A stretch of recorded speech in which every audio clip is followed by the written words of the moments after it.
રાધે કૃષ્ણ, જયશ્રી ફ્રૂટ્સમાં તમારું સ્વાગત છે. આજે હું સોયાબીનની વડીનું સ્નેક્સ બનાવવાની છું. તો તેના માટે મેં એક નાનું બાઉલ, એક નાનો વડાકો સોયાબીનની વડી લઈ લીધેલી છે અને તેને ગરમ પાણીમાં પલાળી દીધેલી છે. મેં એને ગરમ પાણીમાં પલાળીને અને તેને કોરી કરીને લઈ લીધેલી છે. તમે જોઈ શકો છો કે કેટલી સોફ્ટ અને પોચી થઈ ગઈ છે.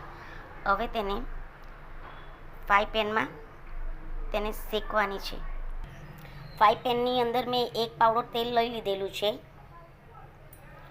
તો તેની અંદર બેઝિક મસાલા નાખવાના છે.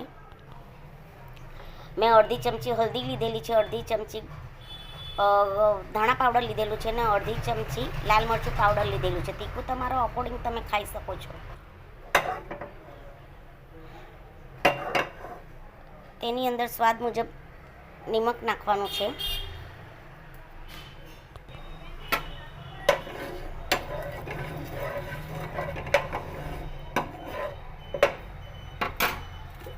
હવે તેની અંદર બધી સોયાબીન વડી નાખી દેવાની છે અને તેને સારી રીતે શેકી લેવાનું છે.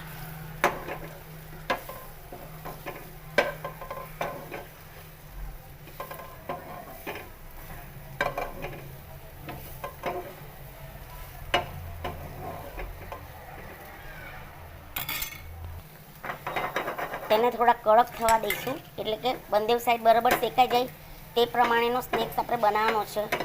આ શેકાઈ ગયા પછી એટલો સરસ લાગે છે કે તમે તેને મમરા જેમ આપણે ખાતા હોય તેવી રીતે આ સ્નેક્સ તમે ખાઈ શકો છો. ચાની સાથે ખાવામાં બહુ ટેસ્ટી લાગે છે. છોકરાઓને બી આ બહુ ભાવશે. છોકરાઓ માટે બનાવું ત્યારે તમારે મરચું ઓછું નાખવું અને મોટાઓને બી આ એટલું જ ભાવશે. બે સાઈડ શેકાઈ જાય ત્યાં સુધી આપણે શેકવાનું છે ધીમા તાપે. તમે જોઈ શકો છો કે ઓલવેઝ આપણા સોયાબીનની વડી બંને બાજુ બરાબર શેકાઈ ગઈ છે. હવે તેને આપણે ઉતારી લઈશું અને ગેસની આંચ બંધ કરી દઈશું.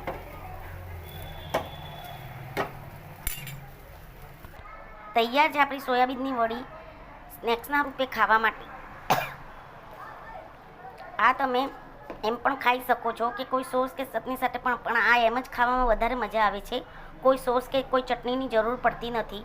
જેમ તમે મમરા વઘારીને ખાતા હોય તેમ આવી રીતે આ ખાઈ શકાય છે, આવી રીતના શેકીને. જો વિડીયો ગમ્યો હોય તો લાઈક કરજો, સબસ્ક્રાઈબ કરજો અને કમેન્ટ કરજો. રાધે